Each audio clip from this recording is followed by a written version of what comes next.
आओ ये मुलुक कहाँ लेगा था जी? न्योता देबर पीतर के काय बना हो जी? जिमी कांदव टेंगना सुखसी विमल के फ्लेवर मार के। विमल के फ्लेवर? हाँ हमार सियान के फेवरेट रिश्गा विमल हा। तब तो महू 4 थारी खाऊं।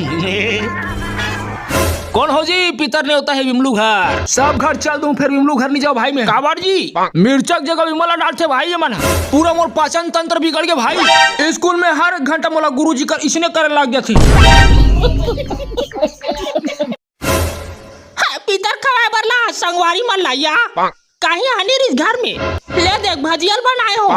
पाउर साल के बचे रिस बेसन ते करे पताल चटनी भैया। हाँ दे दे दे। पताल चटनी घोला आगे रिस पताला मछरी बनाओ तो संगवारी में लावत है के मेज का कुद्दी मछली दे भैया। नहीं चटनी सुन खा।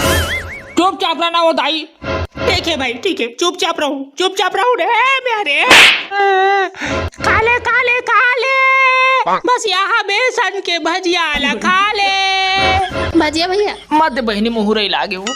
अब देखना दाई कैसे चुप रे जैसा रही तैसा हुई चलत बताऊं का खाते तो दलिदर असन भाई साले ढाबा में खा कहूं ये दही छाती खजवा गिरी।